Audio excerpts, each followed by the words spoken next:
ہم تو رکھتے ہیں مسلمانوں کا دین، دل سے ہے خدا میں ختم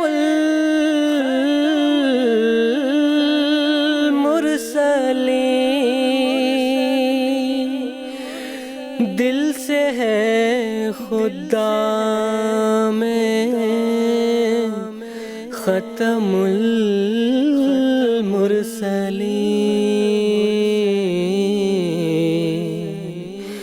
ختم المرسلین۔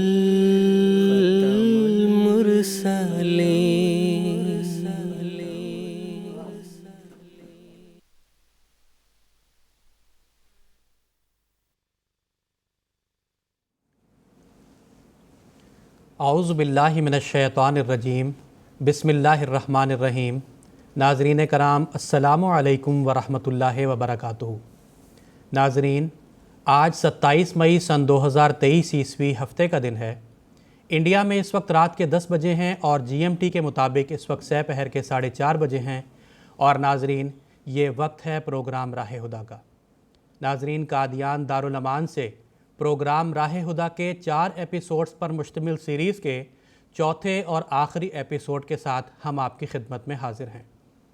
ناظرین، جیسا کہ آپ جانتے ہیں کہ پروگرام راہ ہدیٰ ایک لائیو ڈسکشن پروگرام ہے، اور لائیو ہونے کے ساتھ ساتھ یہ پروگرام انٹریکٹیو بھی ہے۔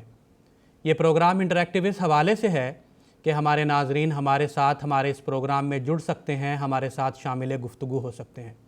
یعنی ہم اسٹوڈیو ڈسکشن کے ساتھ ساتھ اپنے ناظرین کی فون کالز کو اٹینڈ کرتے ہیں، ان کے سوالات کو سنتے ہیں، اور یہاں اسٹوڈیو میں موجود علماء کرام کے پینل میں ان سوالات کو پیش کرتے ہیں، اور ہمارے علماء کرام اسی پروگرام کے ذریعہ ہمارے ناظرین کے سوالات کے جوابات دیتے ہیں۔ ناظرین، آپ ہم سے ٹیلی فون کالز کے ذریعہ رابطہ کر سکتے ہیں، اسی طرح ٹیکسٹ میسیجز، فیکس میسیجز اور ای میل کی سہولیت بھی دستیاب ہے۔ تو ناظرین، اگر آپ ہم سے ہمارے اس پروگرام میں جڑنا چاہتے ہیں اور ہمارے ساتھ شامل گفتگو ہونا چاہتے ہیں اور اپنے سوالات کے جوابات حاصل کرنا چاہتے ہیں، تو میں آپ کو یہ بتا دوں کہ ہماری ٹیلی فونز لائنز اب سے ایکٹیویٹڈ ہیں، اور آپ اپنے ٹیلی ویژن سکرینز پر ہم سے رابطے کی تمام تفاصیل ملاحظہ فرما رہے ہوں گے۔ ناظرین، جیسا کہ خاکسار نے ابھی عرض کیا کہ قادیان دارالامان سے پروگرام راہ ہدیٰ کے جو 4 ایپیسوڈز پر مشتمل سیریز نشر کی جاتی ہے، آج کا ایپیسوڈ اس سیریز کا آخری ایپیسوڈ ہے۔ ناظرین، گزشتہ 3 ایپیسوڈز میں ہم بانی جماعت احمدیہ سیدنا حضرت مرزا غلام احمد صاحب قادیانی علیہ السلام کی معرکۃ الآراء تصنیف حقیقت الوحی کے موضوع پر بات چیت کر رہے تھے۔ آج کا یہ ایپیسوڈ 27 مئی یوم خلافت کی مناسبت سے خلافت احمدیہ کی اہمیت و برکات کے موضوع پر نشر کیا جا رہا ہے۔ آج کے ایپیسوڈ میں ہم خلافت احمدیہ کی اہمیت و برکات کے ساتھ ساتھ خلافت کی ضرورت اور اسی طرح عصر حاضر میں عام مسلمانوں کے خلافت سے محرومی کے باعث جو حالات ہیں اس کے بارے میں تذکرہ کریں گے۔ ناظرین، آج کے اس ایپیسوڈ میں خاکسار کے ساتھ جو 2 علماء کرام موجود ہیں، میں پہلے ان کا تعارف کروا دیتا ہوں۔ محترم مولانا محمد حمید کوثر صاحب اور محترم مولانا شیخ مجاہد احمد شاستری صاحب آج کے اس پروگرام میں خاکسار کے ساتھ شامل گفتگو ہوں گے۔ میں ہر 2 حضرات کا اس پروگرام میں خیر مقدم کرتا ہوں۔ ناظرین، اللہ تعالیٰ کے وعدوں کے مطابق رسول کریم صلی اللہ علیہ وسلم کی وفات کے بعد عالم اسلام کو خلافت راشدہ کی صورت میں ایک ایسی عظیم نعمت میسر آئی جس کی مثال آپ کو تاریخ اسلام میں کہیں دیکھنے میں نہیں ملے گی، اور مسلمانوں نے نہ صرف روحانی طور پر بلکہ دنیاوی طور پر بھی ترقیات کیے، وہ منازل طے کی، وہ سنگ میل عبور کیے جس کی مثال بھی ہمیں دیکھنے میں نہیں ملتی۔ ناظرین، یہ دور اس عالم اسلام کا پہلا دور تھا۔ عالم اسلام کے اس آخری دور اور اس آخری زمانہ کے متعلق رسول کریم صلی اللہ علیہ وسلم نے ایک پیش گوئی بیان فرمائی تھی کہ تم میں نبوت ہوگی، اور پھر خلافت علی منہاج نبوہ ہوگی، اور پھر آخر میں دوبارہ خلافت علی منہاج النبوہ کا قیام ہوگا۔ ناظرین، آج سے 134 سال قبل قادیان کی اسی مقدس بستی میں اللہ تعالیٰ نے اپنے پیارے حضرت مرزا غلام احمد صاحب قادیانی مسیح موعود و مہدی موعود علیہ السلام کو امام آخر الزمان کی حیثیت سے مبعوث فرمایا تاکہ اسلام کو اثر نو زندہ کیا جا سکے اور دیگر ادیان پر غلبہ کا وعدہ بھی پورا ہو سکے۔ ناظرین، آپ علیہ السلام کی وفات کے بعد آپ کے اس کام کو جاری رکھنے کے لیے آپ کی جماعت میں اللہ تعالیٰ کے وعدہ کے مطابق اور رسول کریم صلی اللہ علیہ وسلم کی پیشگوئی کے مطابق خلافت علی منہاج النبوہ کا قیام ہوا۔ ناظرین، خلافت احمدیہ جو کہ حقیقی اسلامی خلافت ہے، وہ آج دنیا میں اسلام کے کھوئی ہوئی عظمت اور کھوئی ہوئی عزت کو اثر نو قائم کرنے کا کام کر رہی ہے۔ ناظرین، اس مختصر سی تمہید کے بعد خاکسار آج کے ایپیسوڈ کا سب سے پہلا سوال محترم مولانا محمد حمید کوثر صاحب سے یہ پوچھنا چاہتا ہے کہ قرآن و حدیث کی روشنی میں خلافت کی اہمیت اور ضرورت پر کچھ روشنی ڈالنے کی درخواست ہے۔ ناظرین کرام، سب سے پہلے میں قادیان دارالامان سے عالم احمدیت کو 115ویں یوم خلافت کی مبارکباد پیش کرتا ہوں، اس دعا کے ساتھ کہ جو حضرت خلیفۃ المسیح خامس اید اللہ تعالیٰ بن سعد عزیز نے کل اپنے خطبہ مبارکہ میں یہ فرمایا کہ اللہ تعالیٰ آپ سب کو خلیفہ وقت کا سلطان نصیر بنائے، اس دعا کے ساتھ کہ اللہ تعالیٰ اس بابرکت دن میں اس میں جو ہم دعائیں کریں، اللہ تعالیٰ ہم میں سے ہر ایک کو خلیفہ وقت کا سلطان نصیر بنائے اور ہم حضور کے مطیع اور فرمانبردار ہوں اور ایک غلام بنتے ہوئے غلامانہ طور پہ حضور کے ہر حکم پر عمل کرنے کی کوشش کرتے رہیں۔ ناظرین کرام، اللہ تعالیٰ نے قرآن مجید میں سورہ نور میں ایک آیت استخلاف کا ذکر فرمایا ہے۔ سورہ نور، اس صورت میں اس کو رکھنا یہ خود ایک بہت بڑا مفہوم اپنے اندر رکھتا ہے۔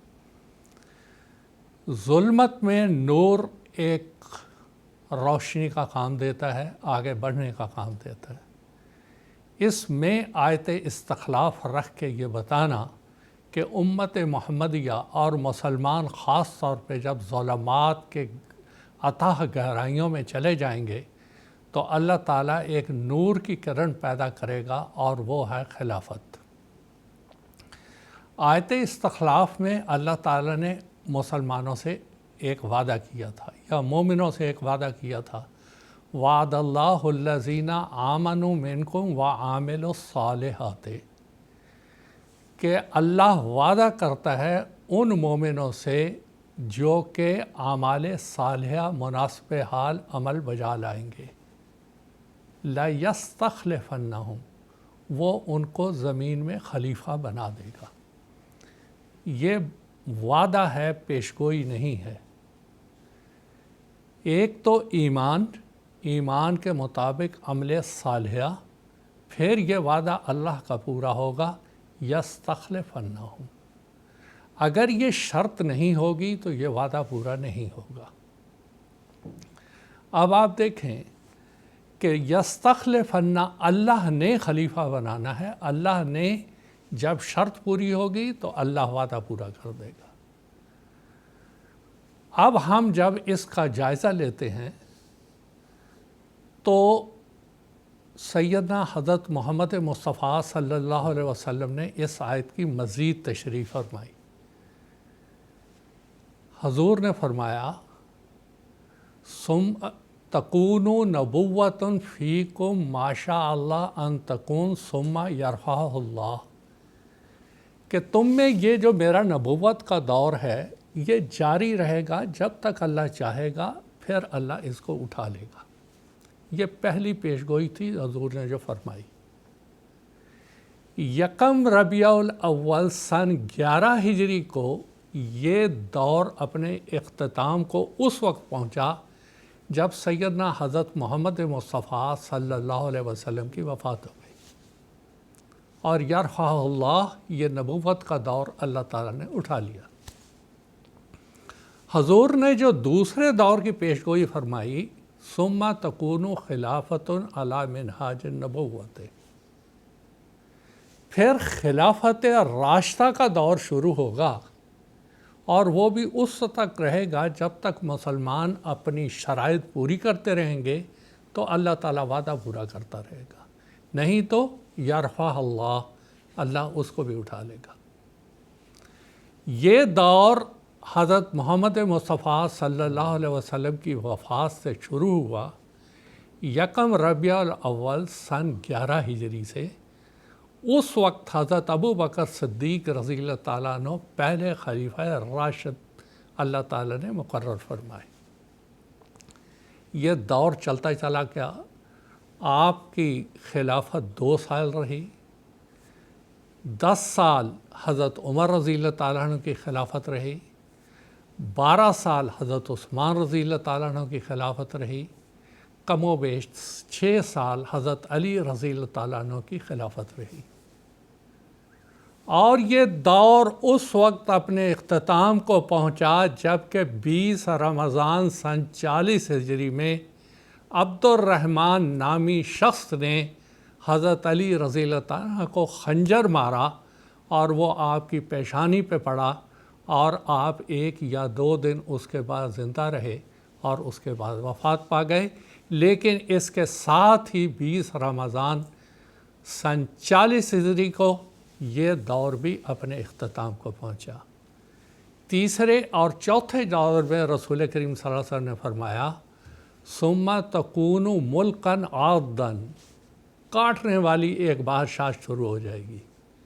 حضرت علی رضی اللہ تعالیٰ عنہ کی شہادت کے بعد بنو امیہ کا دور شروع ہوا، جو خون خرابہ اس دور میں ہوا، جنگ جمل ہوئی، صفین ہوئی، اور قتل و غارت، ہزاروں ہزار مسلمان اس کے اندر شہید ہوئے۔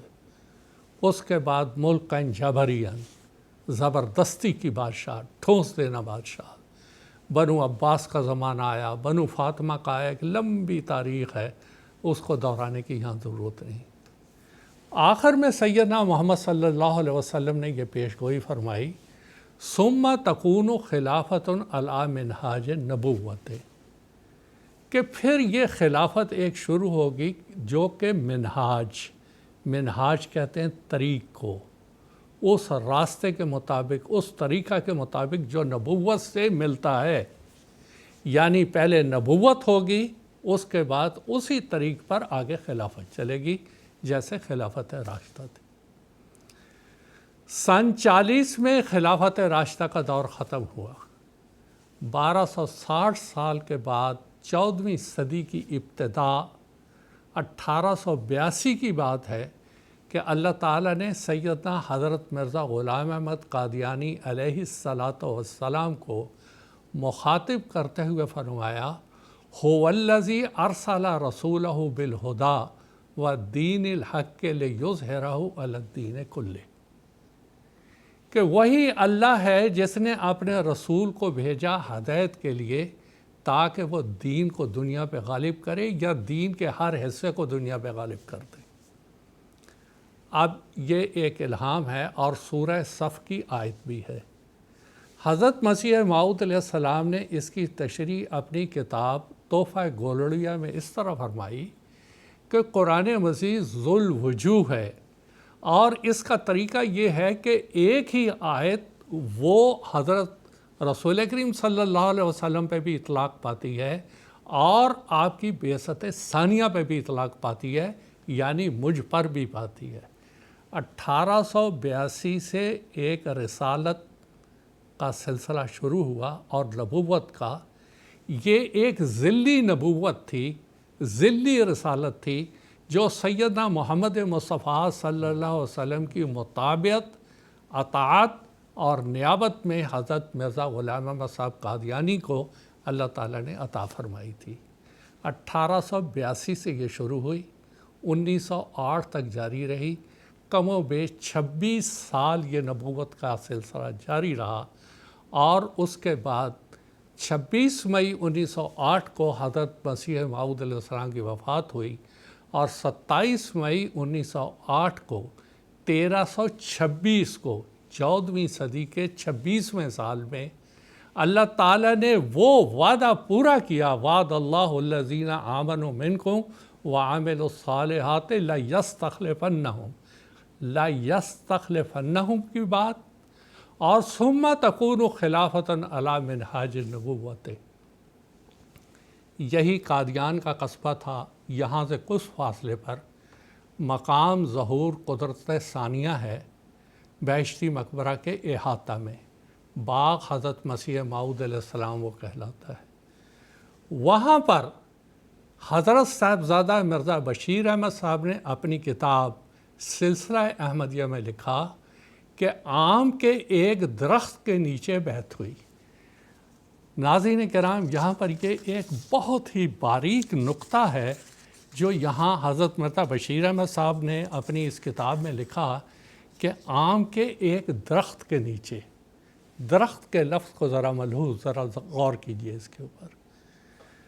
اللہ تعالیٰ نے سورہ فتح میں بیعت رضوان کے تعلق سے فرمایا لَقَدْ رَضِيَ اللَّهُ عَنِ الْمُؤْمِنِينَ إِذْ يُبَايِعُونَكَ تَحْتَ الشَّجَرَةِ، اللہ ان سے راضی ہو گیا جنہوں نے تیرے ہاتھ پہ بیعت کی درخت کے نیچے، تحت الشجرہ، درخت کے نیچے۔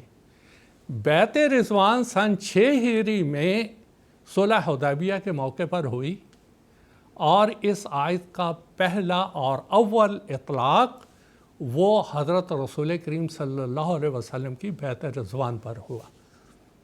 اب سوال یہ ہے کہ حضرت مسیح السلام فرماتے ہیں قرآن مجید کے 7 بطون ہیں، اور قرآن مجید ذو الوجوہ ہے، کوئی ایک آیت ایک واقعہ سے تعلق نہیں، اکثر ایک سے زیادہ دفعہ وہ جو ہے وہ ظاہر ہوتی ہے، وہ صداقت اپنی ظاہر کرتی ہے۔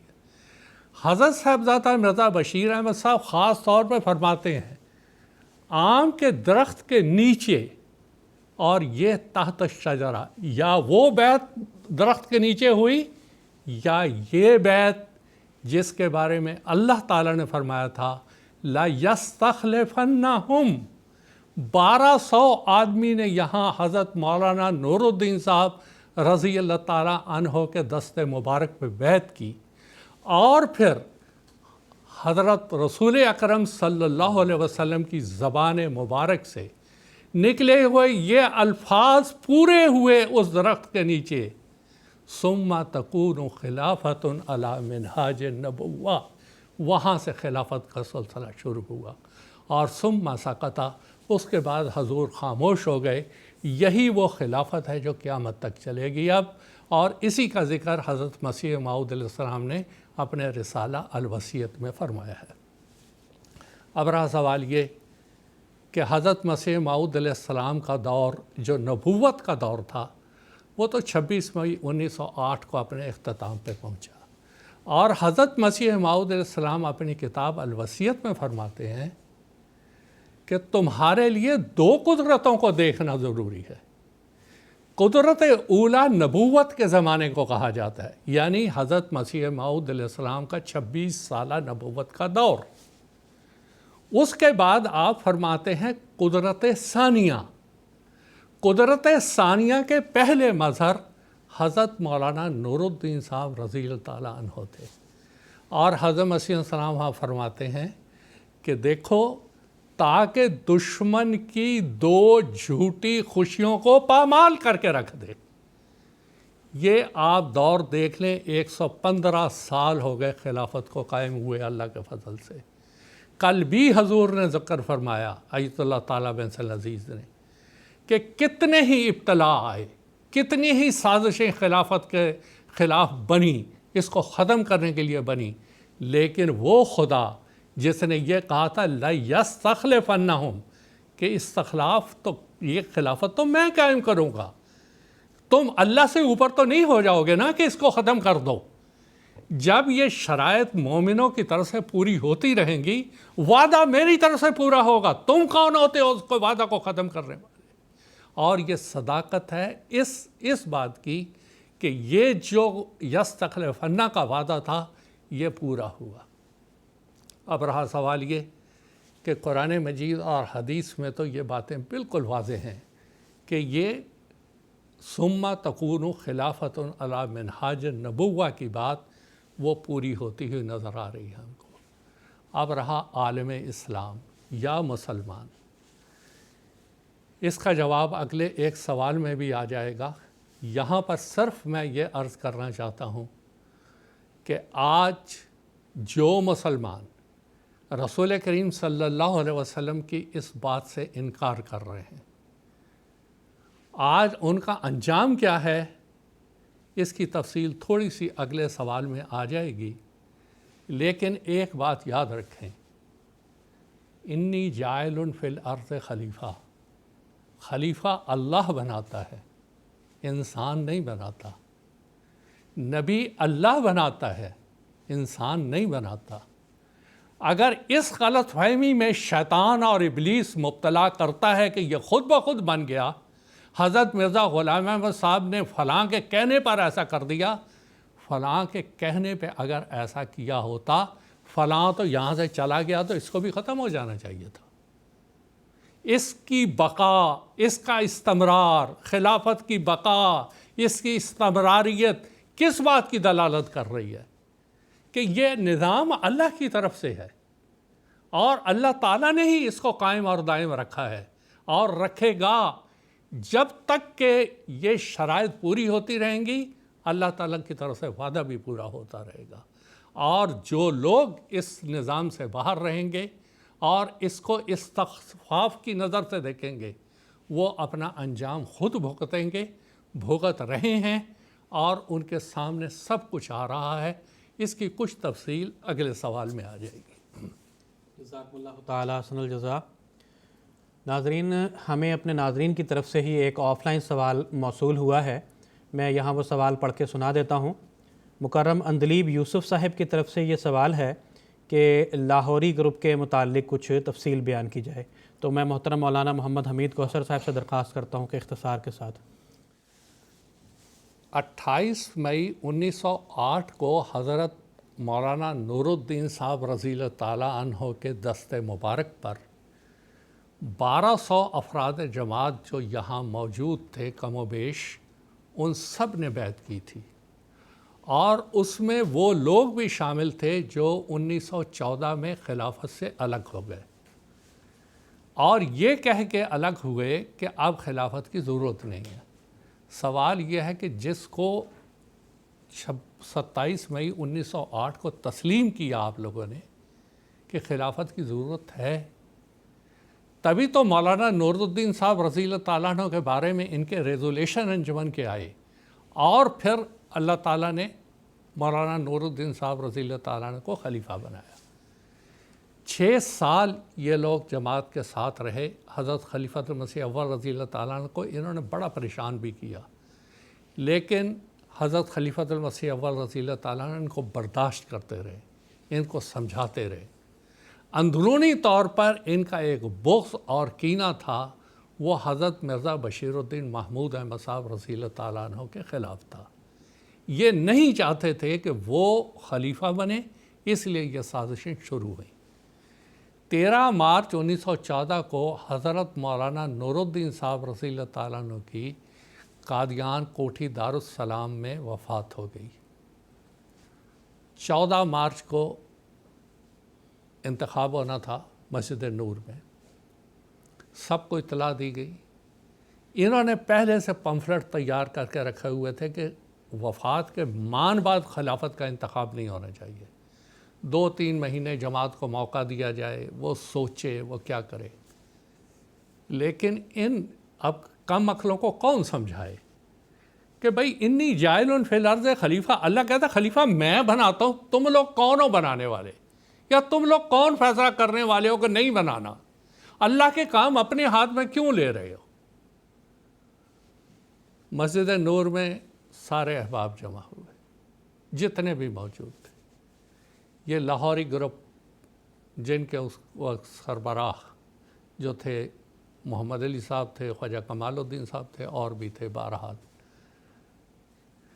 وہاں پر بیک زبان جتنے حاضرین تھے انہوں نے کہا کہ میاں بشیر الدین محمود احمد صاحب کو ہم خلیفہ بناتے ہیں، اور حضور نے خلیفہ، پہلے تو حضور نے تھوڑا تردد کا اظہار کیا، لیکن بعد میں جب حضور نے دیکھا یہ اللہ کا فیصلہ ہے، حضور نے اس کو قبول کیا اور بیعت لی۔ یہ لوگ اس وقت الگ ہو گئے۔ حضرت خلیفۃ المسیح ثانی رضی اللہ تعالیٰ نے ان کو بہت سمجھانے کی کوشش کی کہ ایسا نہ کریں، ابھی تو 6 سال ہوئے ہیں مسیح انسان کی وفات کو اور آپ لوگوں نے یہ طرز اختیار کر لیا۔ بہرحال نہیں مانے، وہی جو وہ ابا واستکبر کی حالت رہی، اور یہ لوگ قادیان چھوڑ کر چلے گئے اور جاتے ہوئے یہ کہہ گئے کہ اب یہاں پر الو بولیں گے، الو بولیں گے، یعنی اب اس کا اب ویرانی کے علاوہ اور کچھ بھی نہیں ہے۔ مسجد مبارک کے نیچے وہ ایک دفتر ہے محاسب آج بھی ہے وہاں پر۔ یہ انجمن کے سیکٹری تھے، وہاں پہ سارا خزانہ ان کے پاس تھا، سب کا سب لے کے چلے گئے، چند آنے یعنی آج کا 1 روپیہ 50 پیسے وہ وہاں چھوڑ گئے، اور باقی سب لے کے چلے گئے، جو کچھ تھا سب لے کے چلے گئے۔ یہاں سے تو چلے گئے، آج 115 سال طے کر لیے دونوں جماعتوں نے۔ انہوں نے کہا اس وقت جماعت کی اکثریت ہمارے ساتھ ہے، یہ دعویٰ کرتے رہے۔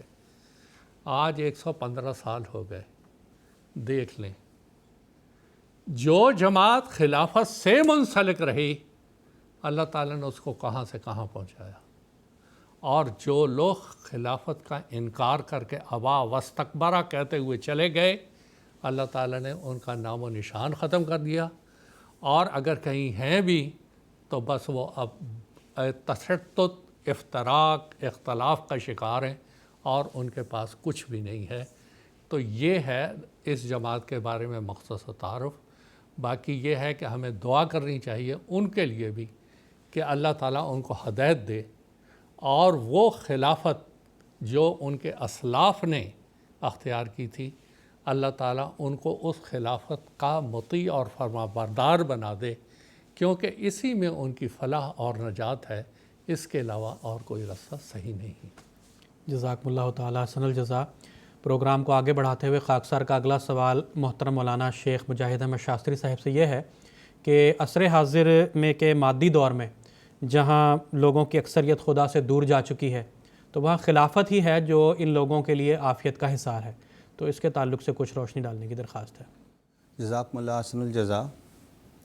خلافت ہی مومنوں کے لیے عافیت کا حصار ہے، اس حوالے سے چند باتیں عرض کرنی ہیں۔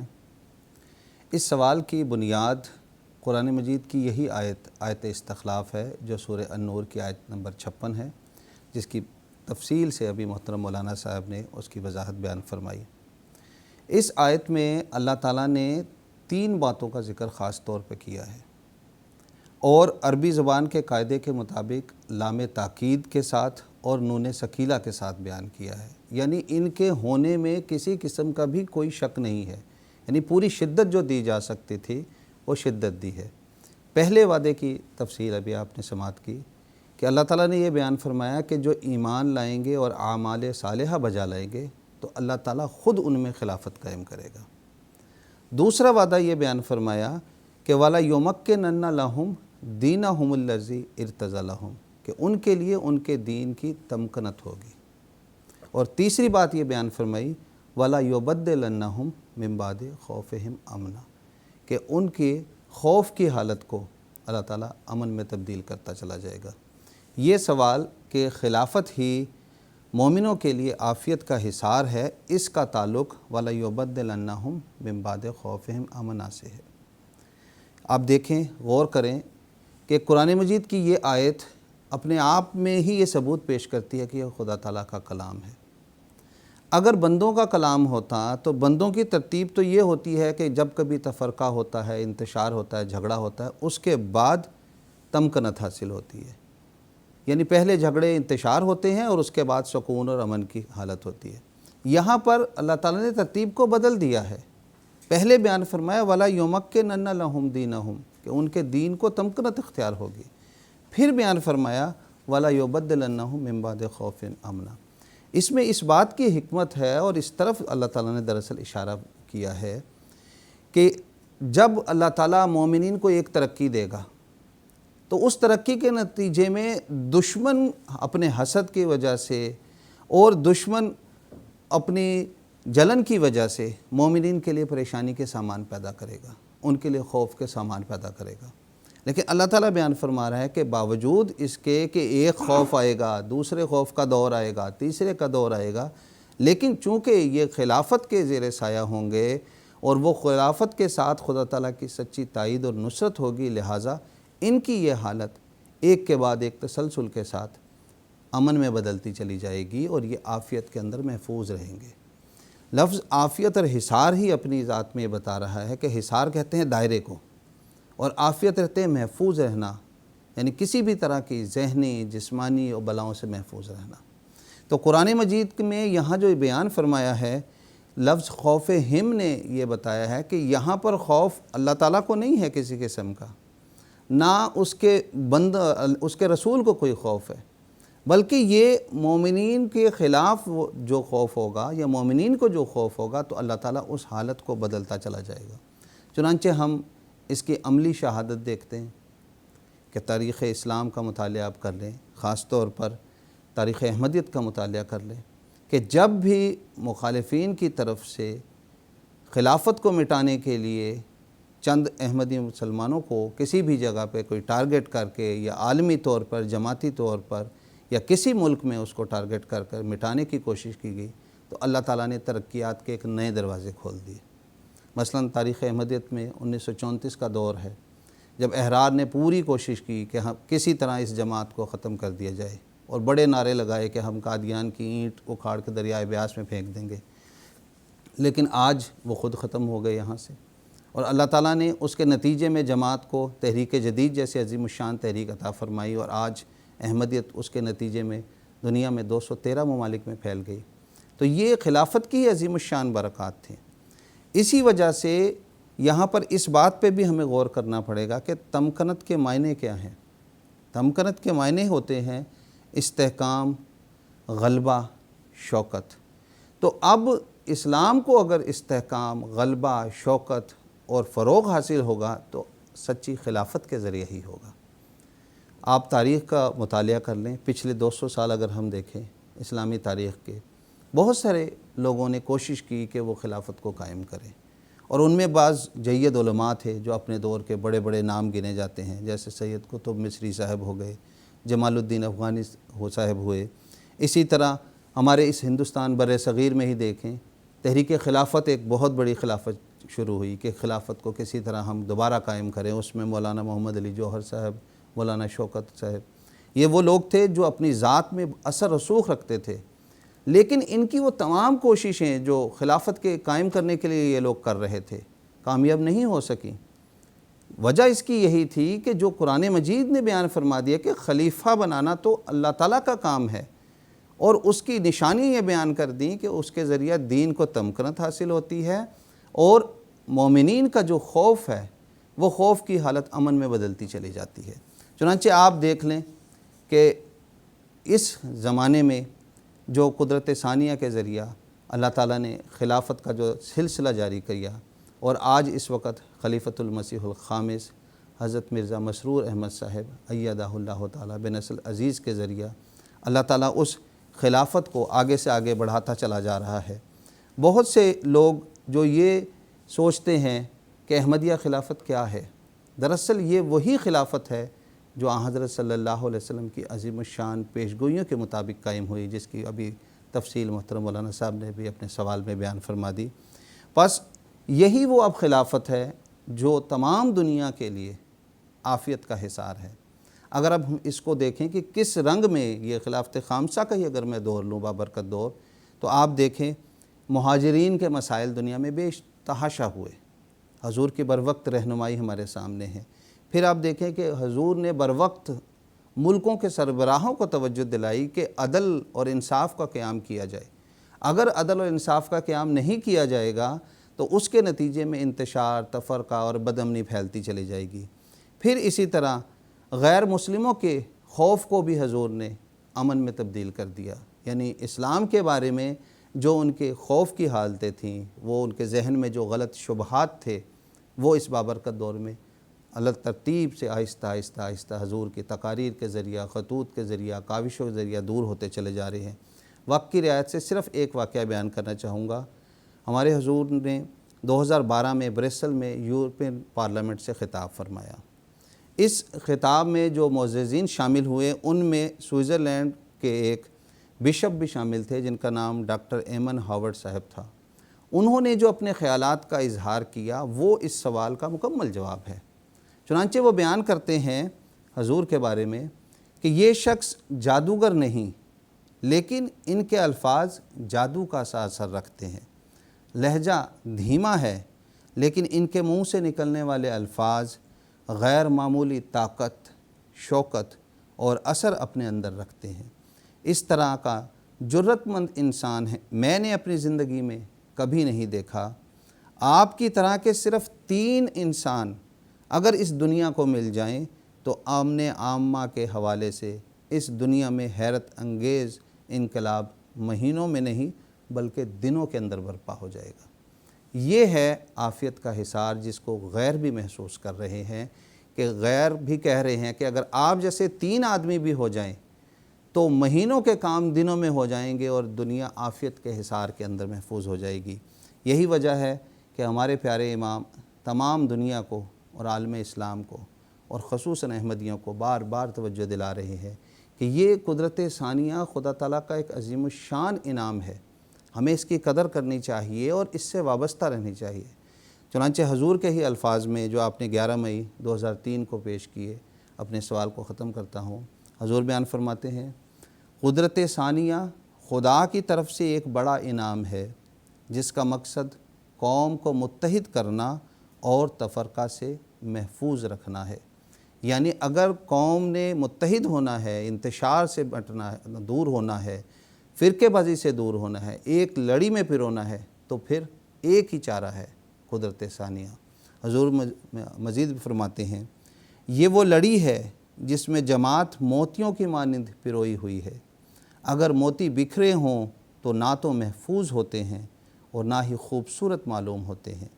ایک لڑی میں پروئے ہوئے موتی ہی خوبصورت اور محفوظ ہوتے ہیں۔ اگر قدرت ثانیہ نہ ہو تو دین حق کبھی ترقی نہیں کر سکتا۔ پس خلافت ہی مومنوں کے لیے عافیت کا حصار ہے۔ اس کی عملی تصویر آج خلافت احمدیہ دنیا کے سامنے پیش کر رہی ہے، اور تمام مسلمانوں سے میری مؤدبانہ درخواست ہے کہ یہی وہ سچی خلافت ہے جس کی خبر خاتم النبیین حضرت محمد مصطفیٰ صلی اللہ علیہ وسلم نے بیان فرمائی اور بتایا کہ ثم تکون خلافت علی منہاج نبوہ، کہ یہ منہاج نبوت پر قائم خلافت ہے، لہٰذا وہ سوچیں، تدبر کریں اور اس خلافت سے وابستہ ہوں۔ جزاکم اللہ تعالیٰ احسن الجزا۔ پروگرام کو آگے بڑھاتے ہوئے خاکسار محترم مولانا محمد حمید کوثر صاحب سے درخواست کرتا ہے کہ حقیقی اسلامی خلافت یعنی خلافت احمدیہ سے روگردانی کے نتیجہ میں جو مسلمانوں کی افسوسناک حالت ہے اس کے بارے میں کچھ بیان فرمائیں۔ مسلمانوں کی افسوسناک حالت اور تکلیف دہ حالت، اس کا جائزہ اگر لینا ہو تو قرآن مجید کی روشنی میں لیں گے تو زیادہ بہتر ہے۔ اللہ تعالیٰ نے قرآن مجید سورہ انبیاء میں یہ ذکر فرمایا، وَلَقَدْ كَتَبْنَا فِي الزُّبُورِ مِن بَعْدِ الذِّكْرِ أَنَّ الْأَرْضَ يَرِثُهَا عِبَادِيَ الصَّالِحُونَ۔ اللہ تعالیٰ فرماتا ہے کہ ہم نے پہلے زبور میں یہ بات لکھی تھی، اور کچھ نصیحتوں کے بعد ہم اب یہ قرآن میں بھی لکھ رہے ہیں، ان الارض، کہ ارض مقدسہ یعنی فلسطین کے وارث میرے نیک بندے ہوں گے۔ اس کو ہم لے لیتے ہیں پہلے، سب سے پہلے۔ پھر اللہ تعالیٰ کہتا ہے مسلمانوں کے بارے میں، کنتم خیر امت اخرجت للناس، کہ تم ایک خیر امت ہو جن کو ہم نے لوگوں کے لیے نکالا ہے۔ پھر اللہ تعالیٰ کا فرمان ہے وَأَنْتُمُ الْأَعْلَوْنَ إِن كُنتُم مُؤْمِنِينَ، کہ تم ہی غالب رہو گے اگر تم مومن ہو۔ آپ دیکھیں کہ سن 17 ہجری میں فلسطین کا جو علاقہ ہے، اس کے اوپر حضرت عمر رضی اللہ تعالیٰ عنہ کے زمانے میں انہوں نے خود یہ مسلمانوں کو دے دیا تھا کہ اب آپ یہ لے لو، ہم نہیں سنبھال سکتے یہ۔ اور حضرت عمر رضی اللہ تعالیٰ عنہ خود مدینہ سے یروشلم تشریف لے کے گئے اور جا کے انہوں نے وہ چابیاں ان کے حوالے کی کہ یہ آپ کو شرطیں ہیں ہماری، وہ مان لیں اور یہ لے لیں۔ کوئی قتل و جدال وہاں پر نہیں ہوا۔ سن 17 ہجری سے لے کے 1948 یا 1924 تک یہ فلسطین کا علاقہ مسلمانوں کے قبضے میں رہا، ما سوا اس عرصے کے جو صلیبیوں کا کچھ عرصہ رہا۔ بعد میں صلاح الدین ایوبی آیا اور اس نے اس کو چھڑایا۔ اس کو ایک علامت کے طور پہ اللہ تعالیٰ بیان کرتا ہے، ان الارض یرثھا عبادی الصالحون، کہ وہی اس کا وارث ہوگا جو صالح ہوگا۔ مسلمانوں کے ہاتھوں سے نکلا۔ حضرت خلیفۃ المسیح ثانی رضی اللہ تعالیٰ عنہ 1924 میں القدس، جس کو یروشلم بھی کہتے ہیں، وہاں تشریف لے گئے۔ وہاں ان کو متنبع کیا مسلمانوں کو کہ دیکھو قرآن مجید کی بعض آیات ہیں، مسیح انسان کے بعض الہامات ہیں، اس زمین کے وارث صالحون اور اللہ کے نیک بندے ہی ہو سکتے ہیں، یہ مشروط ہے اس کے ساتھ۔ تم جس گھمنڈ میں پڑے ہوئے ہو، غلط فہمی میں پڑے ہو، یہ غلط فہمی دور ہو جائے گی تمہاری۔ اور وہی ہوا کہ وہاں پر 1948 میں یہ اسرائیل بنا اور یہ ان کے ہاتھ سے نکل گیا۔ 1969 میں ایک واقعہ یہ ہوا کہ وہاں پر جو مسجد اقصیٰ جو تعمیر ہوئی بعد میں، اس کو آگ لگ گئی اور وہاں پہ فلسطینیوں پہ بے حد ظلم ہوئے۔ یہ مسلمان ملک جو 50 سے زیادہ ہیں، ان کے سربراہ مراکش رباط میں جمع ہوئے۔ 1969 کی بات ہے، اس عزم کے ساتھ کہ ہم اس ارض فلسطین کو آزاد کروائیں گے، مسجد اقصیٰ کو آزاد کروائیں گے۔ سوال یہ ہے کہ تم 50 سے زائد 56 ہو اور رابطہ عالم اسلامی تم نے بنائی۔ اگر تم اعلون ہوتے، اگر تم صالحون ہوتے، تو تم کو تو ارض مقدسہ واپس مل جانی چاہیے تھی۔ 1 انچ نہیں تم لے سکے، بلکہ الٹا انہوں نے تم سے اور لے لیا۔ تمہارے وہاں روز قتل ہو رہے ہیں۔ حضور نے بھی اپنے پچھلے ایک خطبے میں ذکر فرمایا کہ ان کو ذرا رحم نہیں آتا۔ ان کے حالت دیکھیں، آپس میں یہ لوگ کیسے لڑ رہے ہیں۔ یہ ان کا کبریا ہے، یہ ان کا تکبر ہے۔ یہ خلافت احمدیہ کو معمولی سمجھتے ہیں، یہ نہیں سمجھتے اس کا انکار کی نحوستیں ہی ہیں جو تمہارے اوپر پڑی ہوئی ہیں۔ اور وہ ارض مقدسہ ان سے دور ہو گئی، روزانہ وہاں قتل ہو رہے ہیں۔ ان کو ٹس سے مس نہیں ہوتا، ایک بیان کے علاوہ ان کو کچھ دینے کی طاقت نہیں ہے، اور یہ ہے ان کی حالت۔ کجا وہ مسلمان تھے کہ حضرت عمر رضی اللہ تعالیٰ عنہ کو بلا کے صلیبیوں نے، عیسائیوں نے کہا یہ لے لیں، ہم سے نہیں ہو سکے گا، اس کا قبضہ آپ لے لیں۔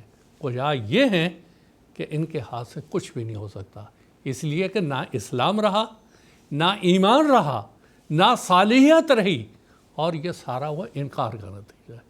اب لے لیں اس کے بعد ان کی سیاسی حالت اور جغرافیائی حالت۔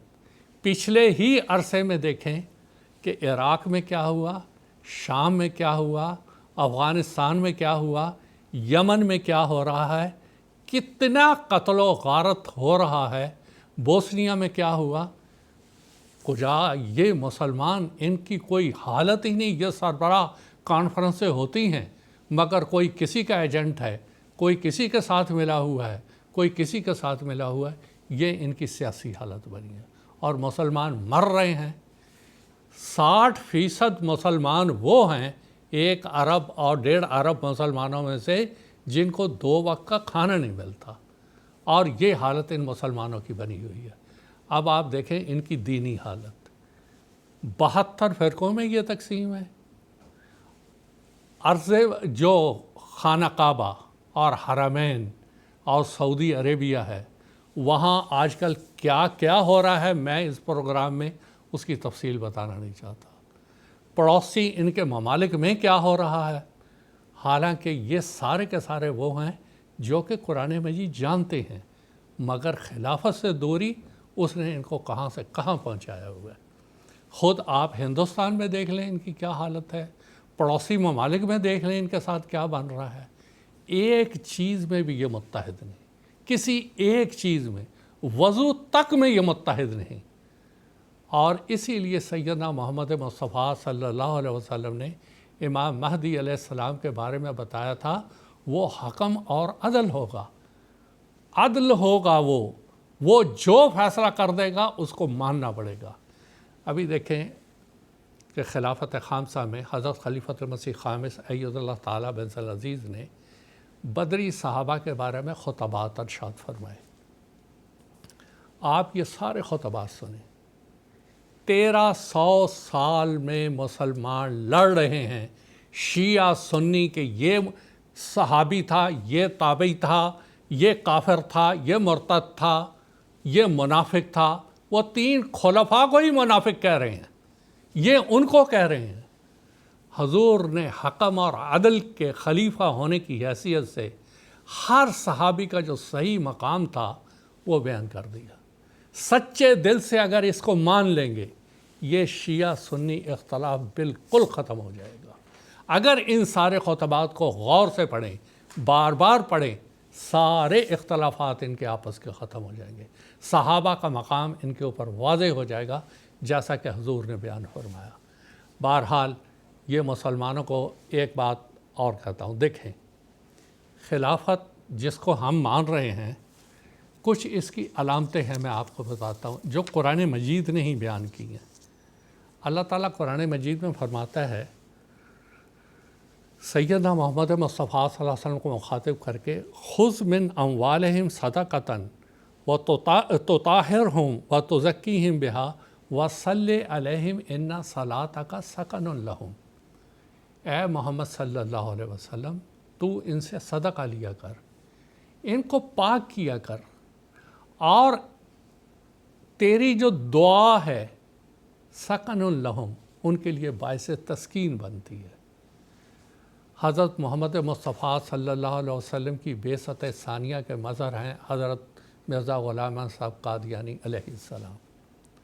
ان کی قدرت ثانیہ کے 5ویں مظہر ہیں ہمارے حضرت صاحبزادہ مرزا مسرور احمد صاحب نصرہ اللہ نصرا عزیزہ۔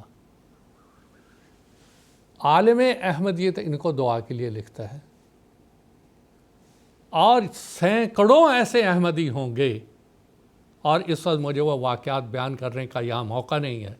2 جلسہ سالانہ کے موقع پہ مجھے تقاریر کا اللہ تعالیٰ نے موقع دیا، وہاں یہ ساری تفصیل بیان ہوئی کہ کیسے اللہ تعالیٰ کو، کیسے احباب جماعت نے لکھا اور حضور اللہ تعالیٰ بن عزیز کی طرف سے جواب آیا، اور کیسے اللہ تعالیٰ نے اس دعا کو قبول کیا۔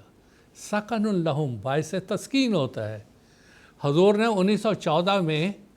2014 میں جرمن میں جو جلسے میں تقریر فرمائی، حضور نے فرمایا، میں تصور کی آنکھ سے اپنے سونے سے پہلے دنیا کے ہر ملک میں احمدی افراد کو اپنے تصور میں لا کے ان کے لیے دعا کرتا ہوں۔ کون خلیفہ یہ دعا کرے گا؟ کون ہستی عالم اسلام میں ہے جس کو یہ سردردی پڑی ہوئی ہے؟ رشتوں کی فکر وہ خلیفۃ المسیح کو ہے، تعلیم کی فکر وہ خلیفۃ المسیح کو ہے، قرآن مجید کے تراجم کروا کے دنیا تک پھیلانے کا وہ فکر خلیفۃ المسیح کو ہے، بیماروں کی شفایابی کے لیے دعا اس کا فکر خلیفۃ المسیح کو ہے، دنیا میں امن سکون قائم کروانے کے لیے وہ فکر وہ خلیفۃ المسیح کا ہے۔ ہر خطبے میں تقریباً حضور فرماتے ہیں دنیا میں امن امان کے لیے دعا کریں کہ اللہ تعالیٰ ان کو ہدایت دے۔ وہ عافیت کا حصار وہ اللہ تعالیٰ کا وجود ہی ہے، اور اس کی طرف نشاندہی کرتا ہے ہمارے خلیفۃ المسیح ایّد اللہ تعالیٰ بن العزیز۔ اور آخری بات ایک کہہ کے ختم کرتا ہوں، مسلمانوں کی بدترین حالت کی وجہ یہ ہے کہ اللہ تعالیٰ نے سیدنا محمد صلی اللہ علیہ وسلم کے بارے میں فرمایا تھا یزکیہم، وہ ان کو پاک کرتا ہے۔ مسلمانوں کی کوئی روحانی تربیت نہیں، کوئی دینی تربیت نہیں ہے، ان کی قطعاً نہیں ہے۔ جو علماء خطبے دیتے ہیں وہ ان کے حکومتیں لکھ کے دیتی ہیں، اتنا ہی دینا ہے تم نے، کوئی ان کی تربیت نہیں۔ اس کا نتیجہ کیا ہے کہ وہ مسلمان جس کو مسلم کہا گیا تھا، جو کہ ایک سلامتی دینے والا تھا، آج دہشت گرد کے نام سے جانا جاتا ہے۔ اس کی وجہ یہ اخلاق نام کی چیز ہی نہیں رہی۔ تخلقوا باخلاق اللہ، کہ اللہ کے اخلاق اور صفات ان کے اندر پیدا ہونے تھے، تبھی یہ خیر امت بننی تھی۔ مکارم الاخلاق پیدا کرنے کے لیے رسول پاک صلی اللہ علیہ وسلم تشریف لائے تھے۔ وہ اخلاق نام کی چیز ہی ان مسلمانوں میں نہیں ہے۔ ان کے تصرفات دیکھ لیں آپ کہیں پہ بھی، کوئی ان کو ساتھ بٹھا کے تیار نہیں ہے۔ وہ جس کو اللہ نے کہا خیر امت، آج وہ اتنی گری ہوئی امت کیوں بن گئی؟ وہ یہی کہ نہ ان کا کوئی تزکیہ کرنے والا ہے، نہ تطہیر کرنے والا ہے، نہ کوئی ان کے اخلاق سنوارنے والا ہے۔ اس کے بالمقابل آپ جماعت احمدیہ دیکھیں، حضرت خلیفۃ المسیح خامس سید اللہ تعالیٰ بن العزیز ہر جمعے میں خطبہ دیتے ہیں۔ ساری دنیا اس وقت اپنے کام چھوڑ کے حضور کے خطبے سن رہی ہوتی ہے۔ ایک ایک لفظ وہ تطہیر کا کام دیتا ہے۔ اور یہی اللہ تعالیٰ نے قرآن مجید میں فرمایا، یا ایھا الذین آمنوا استجیبوا للہ وللرسول اذا دعاکم لما یحییکم۔ یہ وہ خطبہ ہے جو روحانی حیات دیتا ہے، زندگانی دیتا ہے، اور یہ ہر احمدی محسوس کرتا ہے، جس سے یہ مسلمان محروم ہیں، جس کی وجہ سے ان کے اخلاق بدترین اخلاق، روحانیت نام کی چیز کوئی نہیں، آپس میں نہ مودت ہے نہ محبت ہے۔ کجا یہ رسول اکرم صلی اللہ علیہ وسلم نے فرمایا، مثل المومنین کالجسد، کہ مومن کی مثال تو ایک جسم کی ہے، ایک عضو کو تکلیف ہو سارا جسم بخار میں مبتلا ہو جاتا ہے۔ ان کو تو پرواہ ہی نہیں کہ کوئی بھوکے مر رہے ہیں 60% مسلمان، ان کو تو کون سا اسلام، کون سا ایمان؟ یہ سبب ہے خلافت سے دوری۔ تو ان کو آخری نصیحت یہی ہے کہ خلافت کی طرف آؤ، صدق سے میری طرف آؤ، اسی میں خیر ہے درندے ہر طرف، میں ہوں عافیت کا حصار۔ عافیت کا حصار صرف خلافت کا، عصر حاضر میں خلافت کا وجود ہے۔ ان کے ساتھ منسلک ہو جائیں، جتنی بھی ان کی مصیبتیں ہیں اللہ تعالیٰ اپنے فضل سے وہ دور کر دے گا۔ مصیبتوں کو دور کرنے والا وہ مالک کائنات ہے، جس نے ایک خلیفہ کو قائم کیا ہے۔ آپ اگر اس کو نہیں مانیں گے، مالک کائنات تمہاری مصیبتیں دور نہیں کرے گا۔ اللہ تعالیٰ ان کو سمجھ اور فہم عطا فرمائے کہ یہ خلافت کے حصار میں آ جائے۔ جزاکم اللہ تعالیٰ حسن الجزا۔ ناظرین، ہمارے ساتھ ہمارے اس پروگرام میں ایک ٹیلی فون کالر جڑے ہیں، ہم ان کا سوال سن لیتے ہیں۔ بنگلہ دیش سے مکرم عارف الزمان صاحب اس وقت ہمارے ساتھ لائن پر موجود ہیں۔ مکرم عارف الزمان صاحب، السلام علیکم ورحمۃ اللہ۔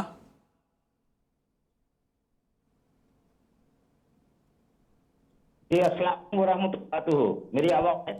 جی عارف الزمان صاحب، آپ اپنا سوال پیش کریں۔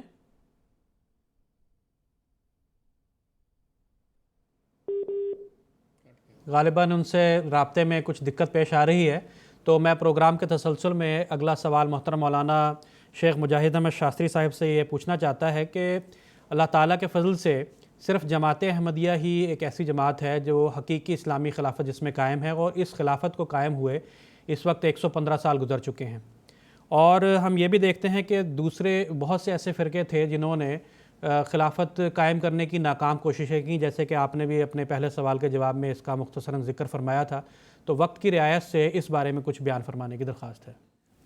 جزاکم اللہ حسن الجزا۔ سورہ النور کی آیت 56 اس پروگرام کا خاص محور ہے اور بنیادی نقطہ ہے۔ اس میں اللہ تعالیٰ نے خاص طور پہ یہ بیان فرمایا ہے کہ خلافت کا قائم کرنا اس کی ذمہ داری ہے، اور یہ وعدہ ہے ان مومنوں کے ساتھ جو ایمان لائیں اور اعمال صالحہ بجا لائیں۔ پھر اس سچی خلافت کی کچھ نشانیاں بیان کر دی گئی کہ دیکھو بہت سارے دعوے دار اٹھیں گے، وہ کوششیں کریں گے کہ خلافت بنانے کی ان کی طرف سے تجاویز ہوں گی، صحیح ہوں گی، لیکن جو سچی خلافت ہوگی، جو اللہ تعالیٰ کی طرف سے قائم کردہ ہوگی، اس کی نشانی یہ ہوگی کہ اس کے ذریعہ دین کو تمکنت حاصل ہوگی۔ دوسرا، اس کے ذریعہ مومنین جو ہیں خوف سے امن میں آتے چلے جائیں گے، اور اس کی اتنی زیادہ اہمیت ہے کہ جو شخص اس کو نہیں مانتا فَأُولَٰئِکَ هُمُ الْفَاسِقُونَ کے الفاظ آتے ہیں کہ وہ فاسق ہو جاتا ہے۔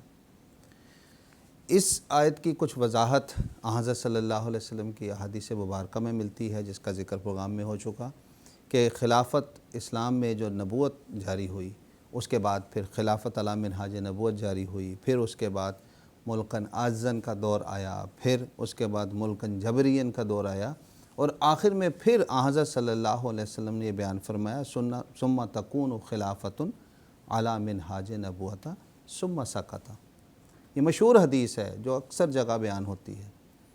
اس میں یہ بیان کیا گیا کہ جو آخری وقت میں خلافت ہوگی وہ منہاج نبوت پر ہوگی، یعنی لوگ اگر از خود یہ کوشش کریں کہ وہ اس کو خلیفہ بنا لیں یا تحریکیں کر کے کامیاب ہو جائیں تو وہ کامیاب نہیں ہو سکتے۔ شروعات میں بھی آیت میں بتایا گیا، اس حدیث میں یہ بیان کیا گیا کہ نبوت کے بعد ہی خلافت شروع ہوتی ہے، اور حضرت مسیح موعود علیہ السلام بانی جماعت احمدیہ کو اللہ تعالیٰ نے جو مقام ذلی نبوت کا عطا فرمایا، اس کے بعد سے ہی یہ خلافت کا تسلسل شروع ہوا۔ لہٰذا وہ لوگ جو امام مہدی علیہ السلام کو، آنے والے موعود کو، اس مقام کو اس کے نہیں مانیں گے، ان کے نزدیک پھر خلافت کی بھی کوئی اہمیت نہیں رہ جاتی۔ تاریخ میں یہ بتاتی ہے کہ آپ تسلسل سے دیکھتے چلے جائیں کہ جب منہاج نبوت سے ہٹ کر خلافت کو قائم کرنے کی کوشش کی گئی تو وہ تحریک کبھی بھی کامیاب نہیں ہوئی۔ اس کے لیے بہت ساری کوششیں ہیں، بر صغیر میں بھی ہم نے نام دیکھے، اور ابھی کچھ عرصہ پہلے اگر ہم دیکھ لیتے دولت اسلامیہ عراق اور شام میں ایک حکومت کی طرف سے تحریک اٹھی کہ ہم خلافت کو قائم کرنا چاہ رہے ہیں، اور وہ خلافت تو لاشوں کے ڈھیر پر قائم انہوں نے کر کے دکھائی۔ قرآن مجید تو کہتا ہے کہ سچی خلافت یہ ہے جو خوف کی حالت کو امن میں بدل دے، اور اس خلافت نے تو امن کی حالت کو خوف میں ہی بدل دیا۔ چنانچہ ہمارے پیارے آقا نے ایک بار ایک سوال کے جواب میں بیان فرمایا کہ خلافت کیا ہے، اور جو تحریکیں اٹھ رہی ہیں یا اٹھیں گی اس کا کیا انجام ہوگا۔ حضور بیان فرماتے ہیں کہ جو خلافت کا نعرہ لگاتے ہیں، کیا ایسے لوگوں کو خدا تعالیٰ زمین میں خلافت دے کر اپنا جانشین بنانے والا ہے؟ وہ خدا جو رحمان خدا ہے، کیا وہ ظلموں اور ظالموں کا مددگار ہوگا؟ خلافت تو حضرت صلی اللہ علیہ وسلم کی پیشگوئی کے مطابق مسیح موعود کے ذریعہ جاری ہونی تھی، جو اللہ تعالیٰ کی تائید و نصرت سے جاری ہو گئی۔ اس کے علاوہ ہر خلافت کا نعرہ دین کے نام پر دنیاوی فوائد حاصل کرنے اور حکومتوں پر قبضہ کرنے کے طریق ہیں۔ پھر حضور بیان فرماتے ہیں کہ گزشتہ جمعہ یہاں ایک ٹی وی چینل والے آئے تھے، ان کو میں نے انٹرویو میں یہی کہا تھا کہ جس خلافت کو تم سمجھ رہے ہو جاری ہونی ہے، یہ کوئی خلافت نہیں۔ خلافت جاری ہو چکی، اور ظلم سے نہیں، وہ اللہ تعالیٰ کی تائید سے جاری ہونی تھی اور ہو گئی۔ کاش کہ امت کو اس کی سمجھ آ جائے اور ان کے آپس کے جھگڑے اور فساد اور حکومتوں کے لیے کھینچا تانیاں ختم ہو جائیں۔ بس یہ ہے خلافت احمدیہ سے ہٹ کر جو دیگر کوششیں ہو رہی ہیں۔ قرآن مجید کی اس آیت نے ان کی صاف طور پر بتا دیا کہ یہ وہ کوششیں ہیں جو کبھی بھی کامیاب نہیں ہو سکتی، اور حقیقت ہے کہ مسلمان دانشوروں میں سے بھی بہت سے ایسے لوگ ہوئے جنہوں نے کھلے الفاظوں میں یہ بیان کیا کہ آج ہماری جو یہ حالت ہو رہی ہے اس کی بنیادی وجہ ہی یہی ہے کہ ہم خلافت سے دور ہٹ چکے ہیں، اور خلافت سے ہمارا کوئی واسطہ نہیں رہا۔ چونکہ ہندوستان میں یہ پروگرام ہے، ہندوستان کے ایک عالم ہیں ڈاکٹر راشد شاذ صاحب، وہ اپنی کتاب ہندوستانی مسلمان ایام گزشتہ کے 50 سال میں تحریر کرتے ہیں، اپنی حالت بیان کرتے ہیں کہ جب سے خلافت کا ادارہ تباہ ہوا ہے، مجھے ایسا لگتا ہے جیسے میں نو مینس لینڈ میں آ پڑا ہوں۔ نہ میرا کوئی ملک ہے، نہ شہریت۔ میں جس نظام کا حصہ تھا اور جس ملک کی شہریت اختیار کر رکھی تھی، وہ اب اس دنیا میں باقی نہیں رہا۔ میرے پیر تلے سے زمین نکل چکی ہے، میں خود کو ہر لمحہ ہوا میں معلق محسوس کرتا ہوں۔ یہ وہ لوگ ہیں جو تدبر نہیں کرتے کہ خلافت تو جاری ہو چکی، جیسا کہ حضور نے بیان فرمایا کہ وہ مسیح موعود کے ذریعہ جاری ہو چکی تھی، لیکن یہ اپنے خیالات میں یہ بیٹھے ہوئے ہیں کہ شاید یہ خلیفہ خود بنا لیں گے۔ حالانکہ ایک بنیادی سوال ہے کہ اگر خلیفہ یہ لوگ بنانے لگے تو یہ جھگڑے شروع ہو جائیں کہ دیوبندیوں میں سے بنے گا، کہ وہابیوں میں سے بنے گا، یا اہل حدیث میں سے بنے گا، یا بریلویوں میں سے بنے گا۔ یہ اسی جھگڑوں سے باہر نہیں نکل سکتے تو خلافت کہاں سے قائم کریں گے؟ بس حقیقت یہی ہے کہ اللہ تعالیٰ نے جو آیت استخلاف میں بیان فرمایا کہ خلیفہ قائم کرنا بنانا اس کا ذمہ داری ہے اور وہی خلیفہ بناتا ہے. اس لیے جو بھی تحریکیں اٹھیں انہوں نے سوائے اس کے کہ اسلام کی تاریخ میں ایک ناکامی کا داغ ظاہر کیا، اس کے علاوہ اس کی اور کوئی حیثیت نہیں ہے. جزاکم اللہ تعالیٰ احسن الجزا. ناظرین کرام، بنگلہ دیش سے مکرم عارف الزمان صاحب کا سوال ہمیں بذریعہ ٹیکسٹ میسیج موصول ہوا ہے. میں وہ سوال پڑھ کر سنا دیتا ہوں. آپ سوال کرتے ہیں کہ یوم خلافت منانے کی کیا غرض و غایت ہے؟ تو براہ کرم اس کی تفصیل فرمانے کی درخواست ہے. میں شیخ مجاہد احمد صاحب شائستری سے درخواست کرتا ہوں کہ ایک آدھ منٹ میں اس کا جواب بیان. یوم خلافت کی ابتدا جماعت احمدیہ میں 27 مئی 1908 سے ہوئی، اور اس کی غرض و غایت دراصل یہ ہے کہ انسان جو ہے اس کی بقا دائمی نہیں ہوتی، بلکہ اس کو وفات آتی ہے، چاہے وہ نبی ہو یا خلیفہ ہو یا جو بھی ہو. لیکن خدا تعالیٰ کی طرف سے جب اس کو کوئی کام دیے جاتے ہیں اللہ تعالیٰ کی طرف سے، تو اس کو تسلسل کو آگے بیان کرنے کے لیے وہ خلافت کا نظام جاری کیا جاتا ہے، اور خلفاء کے ذریعہ وہ شریعت اور تعلیم آگے سے آگے پہنچائی جاتی ہے. اسی لیے یوم خلافت کے دن خاص طور پر نئی نسلوں کو اور دیگر وہ لوگ جو اس کو نہیں مانتے، خلافت کی اہمیت بتانے کے لیے اس دن کا انعقاد کیا جاتا ہے. جزاکم اللہ تعالیٰ احسن الجزا. ناظرین، اس کے ساتھ ہی ہمارے آج کے اس پروگرام کے اختتام کا وقت ہوا چاہتا ہے. پروگرام کے اختتام میں خاکسار سیدنا حضرت اقدس مسیح موعود علیہ السلام کا ایک اقتباس پیش کرے گا. سیدنا حضرت اقدس مسیح موعود علیہ السلام فرماتے ہیں، مجھے بھیجا گیا ہے تاکہ میں آن حضرت صلی اللہ علیہ وسلم کی کھوئی ہوئی عظمت کو پھر قائم کروں اور قرآن شریف کی سچائیوں کو دنیا کو دکھاؤں. اور یہ سب کام ہو رہا ہے، لیکن جن کی آنکھوں پر پٹی ہے وہ اس کو دیکھ نہیں سکتے.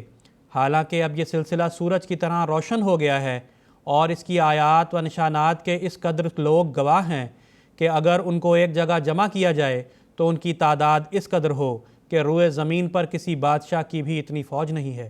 اس قدر صورتیں اس سلسلہ کی سچائی کی موجود ہیں کہ ان سب کو بیان کرنا بھی آسان نہیں. چونکہ اسلام کی سخت توہین کی گئی تھی، اس لیے اللہ تعالیٰ نے اسی توہین کے لحاظ سے اس سلسلہ کی عظمت کو دکھایا ہے. ملفوظات جلد 5 صفحہ 14 ایڈیشن 1984 عیسوی. ناظرین، اس کے ساتھ ہی ہمارا آج کا یہ پروگرام اختتام پذیر ہوتا ہے. انشاءاللہ تعالیٰ کسی اور موضوع پر آئندہ اگلی سیریز کے ساتھ آپ کی خدمت میں حاضر ہوں گے. اجازت دیجیے. السلام علیکم ورحمۃ اللہ وبرکاتہ. آؤ لوگوں کہ یہی نور خدا پاؤ گے، لو تمہیں طور تسلی کا بتایا ہم نے. آؤ لوگوں کہ یہی نور خدا پاؤ گے، لو تمہیں طور تسلی کا بتایا